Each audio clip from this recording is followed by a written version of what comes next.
This video right here made $7,869 on a video that only got 1.8 million views. And just for full transparency, I'll go ahead and refresh just so you can see everything's legit. I'll even go to the bottom left settings. You can see that the currency is in USD as well. It's not some random currency. So this video actually almost made $10,000. And like I said, it only got 1.8 million views. It's not a super mega viral video. And if we actually take a further look at the revenue tab, we can scroll down and we can see that the revenue or the RPM is actually $4.37 per 1,000 views, which is pretty mid. And if you're still questioning my YouTube credibility, then I'll show you another video. Again, I'll go ahead and start off with a refresh. That way there's nothing fishy going on. This video got 254,000 views, gained 1,500 subscribers, and the most important thing, which is the revenue, 1,841. And we can see that the RPM on this video actually is a lot higher, $7.25, which is actually pretty decent. So now that you fully believe me and you know that I am credible and I actually know what I'm talking about, I'm going to show you exactly how I was able to make over $10,000 in these two videos combined, and more specifically how I was able to generate $7,000 on a single video. And again, it didn't even go super viral. It only got 1.8 million views. And the key thing to note here is that you can see right here on the real time where my mouse is, it's still actively gaining views. So it's been out for 168 days, yet in the past 48 hours, it's still gaining views. And if we change this to last 60 minutes, it still has over a view every single minute. So it's still making money and it's still gaining views, which is exactly what we want to see when posting videos on YouTube. So now I'm going to be showing you my 5-step process every single time I make a video. And the two videos that I showed you, the niches that they were in are specifically body cam footage. So for the example that I'm going to be using for each of these 5 steps, it's important that you memorize this. The example video title that I'm going to be referencing, that way it makes more sense and I can actually explain each of these 5 different steps that I do in my videos to a title, that way it makes sense. So the example title I'm going to be going with is Woman Steals Cop Car, Crashes, and Kills 2 Officers. So step number 1, every single time, and the first thing you should be looking at when making a video is obviously the hook. Now the hook is the first 0 to 15 seconds usually, and I'm talking about for long form content, I'm not talking about shorts. Showing the payoff immediately is by far the most important thing. So whatever the title is, the example title I'm using is Woman Steals Cop Car, Crashes, and Kills 2 Officers. And something that you see evident in a lot of the body cam channels is if you click on the video, whatever the video title and the thumbnail was, you're going to get almost a teaser as soon as you click on the video, showing that the payoff and the actual reason you clicked on the video is going to be the end result of the video if you keep watching. And now each video needs to be like a story. It has a beginning, a middle, and the end. But viewers can't make it to the middle or the end if they don't make it past the beginning, which is also the hook. So you need to show the payoff immediately. So if I have Woman Steals Cop Car, Crashes, and Kills 2 Officers, I'm not just going to have the raw body cam footage of the officer showing from when they were driving and then they got the call and then they went to the scene, because then that would be boring. You need to show the payoff and show that, okay, if I keep watching, that eventually I'm going to get and see how this entire story happened, how the woman stole the car, how she crashed it, and how ultimately 2 officers ended up dying. So the goal is to make them need to keep watching. It's the same thing when you click on Mr. Beast's video. One, it's already a good idea and a good title, which is the whole reason people click on videos is because they like the idea or something appealed and caught their eye. And then within the first 0 to 15 seconds, you need to catch their attention and make them need to keep watching. Because if the hook is boring, and it's same thing when you watch movies or trailers, if it doesn't look interesting or it doesn't look like it's going to have a good payoff or the storyline is shit, then you're not going to keep watching, right? It doesn't matter how good the middle or the ending of the video is. If the beginning is boring and it takes 5 or 10 minutes to get to the actual good part, no one's going to want to watch this. People want to be entertained,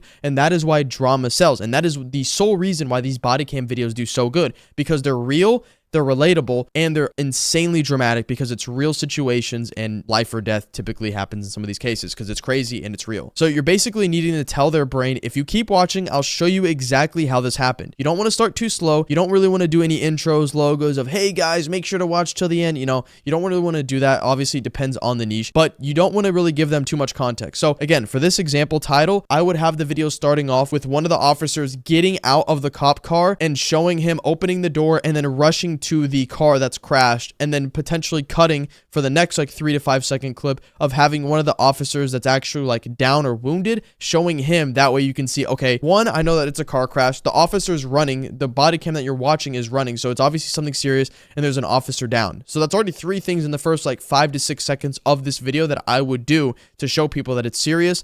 and that they need to keep watching because obviously the title and the thumbnail got them to click in the first place. And then one of the most important things right here that you need to focus on is confusion and curiosity. Curiosity sells. It's the sole reason that videos exist. Yes, you understand when you click on a video, you read the title, you read the thumbnail, so you understand more or less what's going to happen, but you want to understand how we got there, right? How did a woman steal a cop car? That's the first thing that would be on my mind if I saw this video, because it's not easy to steal a cop car. You can't just go up to it and steal it. How did she do it? Did she rob the police officer? Is she on drugs? Is she mentally insane? How did she do it? I want to see and I want to know how. How did she crash the car? So she clearly stole the car. She then crashed it and then ultimately wounding or, killing 2 officers. Like how? I want to see the start, before, and after. I want to see this, this, and this. This happened, then this happened. End result of this and this happening, this happened. I want to see that start to finish storyline, and that's exactly what the hook and the intro of your video needs to look like. Now, number 2 is very important as well because the storyline build. And by the way, you have to do these steps in order because you can't just build the storyline and then do the intro and then go through number 3 or 4. You have to go through these in order 1 through 5. So make sure you're applying this to your channel. Number 2, the storyline builds, which is how it starts. You need to walk them into the situation naturally.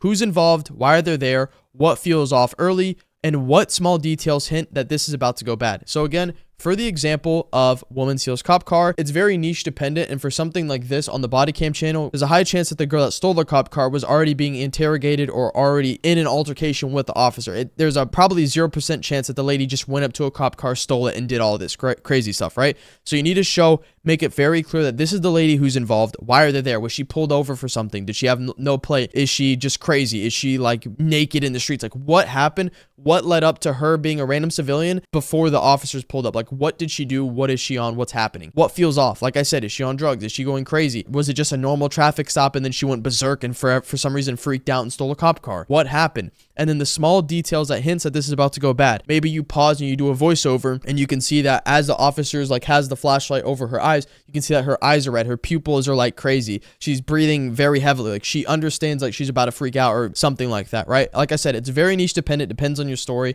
depends on your specific video, but more or less this is what I would do. Again, just going based off the example. Now, number 3, escalation. It gets worse. This is what you want to do, right? And for each of these steps, you want to be able to say after you do number 1, you want to be like, okay, the hook, then the story build, and then escalation. And then you have to be able to use the words and then, but, this, therefore. You need to be able to explain things, and each step should be able to tie into each other, right? So it shouldn't feel like, okay, I missed something here, or why is she already in the cop car, or why is this.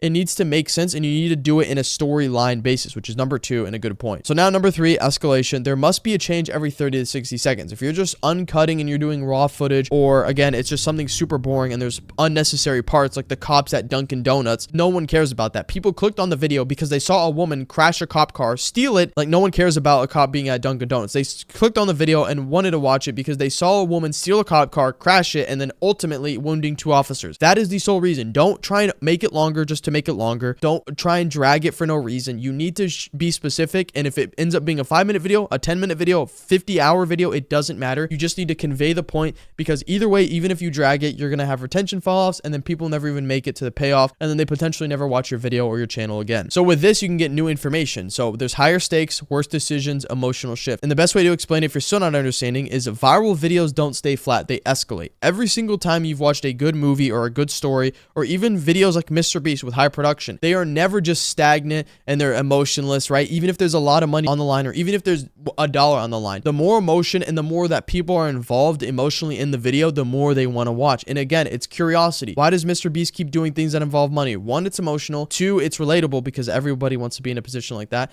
And 3, people are going to want to see what they want to do. They're like, okay, is he going to split the $1 million? Is he going to give it away? Is he going to give it to his teammate? Is he going to try and take it? Is he going to try and lie, steal it? People want to see what's happening, right? We already know that someone's winning $1 million, but it's more than just someone winning $1 million. There's stakes to it. He could steal it. He can rob it from a little girl. He can split it. He can lie. He can cheat. There's different ways to get to the $1 million rather than it just, I'm giving away $1 million, because nobody would watch that because it's boring. So viral videos don't stay flat. They escalate. Very key point. The sole reason a video went viral is because it is not boring. When is the last time you watched a video, or you saw a movie, or you saw a movie trailer that did really, really well and it was boring? Never, because a video wouldn't go viral if it was boring. Now, it might be boring to you, but overall to the target audience, it was not boring, because that is the sole reason you have a viral video. Viral videos are not boring. Another example I would use for my specific example is saying she refuses or she argues. So for example, if the cop right here for number 3, escalation, maybe the cop saying, hey, get out of the car. This is before she steals a cop car. Hey, excuse me, ma'am, get out of the car.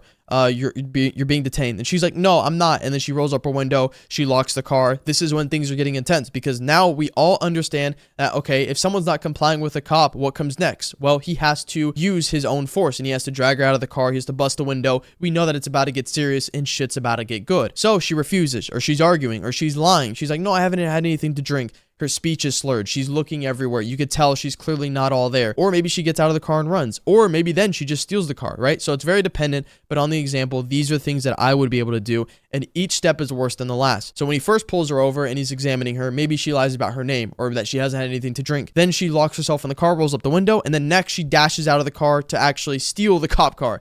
You know what I'm saying? So like it just gets progressively worse and worse and worse. But each step of the way, as it gets worse, viewers are able to notice it, and it's more enjoyable and more curiosity just sparks from that. Number 4, the payoff, which is deliver what you promise. So this is typically just whatever the title idea is, the overall goal of the video. This is where you want to show that. And this isn't the end of the video. This is usually around like 75%, a little more towards the end of the video. So you want to show the full moment. Don't rush it. You want to show the full chase. Let's say maybe after she steals the cop car, she gets out and she starts running after she crashes. And this is before you realize that there's 2 officers dead. So it's not the full story is complete yet.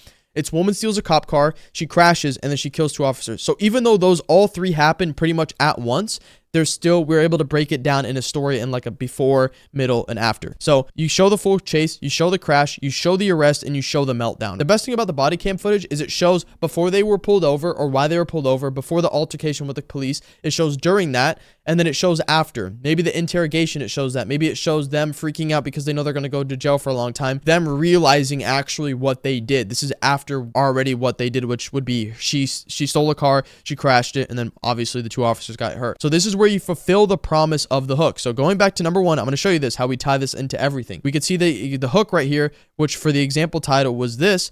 If we go down to number 4, the payoff, this is where you fulfill the promise of the hook. So whatever the hook is, whatever the main idea, the main goal of the video is, this is where you show it. Because if you don't show it, no one's going to watch it and they're not going to make it this far. And we all know we need watch time. You want to get views. You want to make money. This is how I made $7,800 on that single video.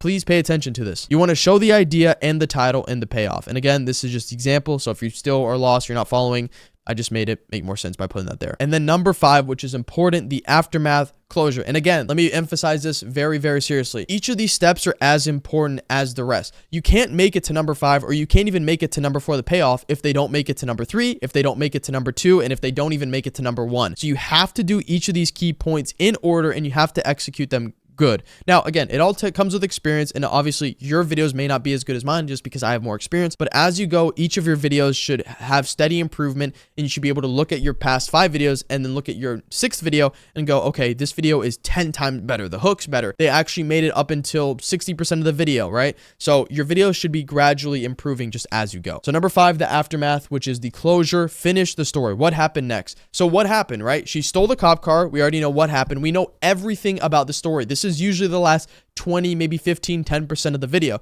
We understand what happened. She stole the cop car. We understand why she got pulled over.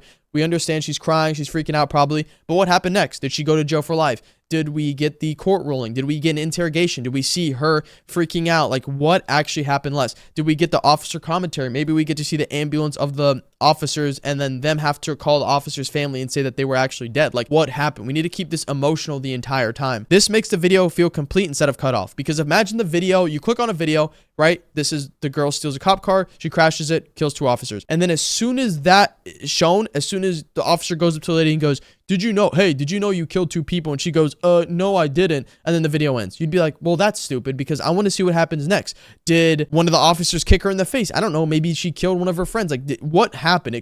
Anything could have happened. Because again, this is a real niche and it's real. And that's why it's so insane to watch these videos, because it's real life and it can actually happen to anybody. So that's why these videos do so good. So you need to make the video feel complete instead of cutting it off. Show the aftermath. Show exactly what happens. People don't just want the chaos. They want to know what happened after. And this is very powerful powerful because it increases the watch time. It makes the story satisfying, right? You can't have a story if you just have a beginning and middle. There has to be beginning, middle, and end. And it builds trust for your next upload because it's a complete story. And if your one video is good, chances are 99.9% they're going to go to your channel and they're going to watch another video, and it's going to be the same thing because you've already applied this 1 through 5 format and how to get a viral video and how to actually formulate your video.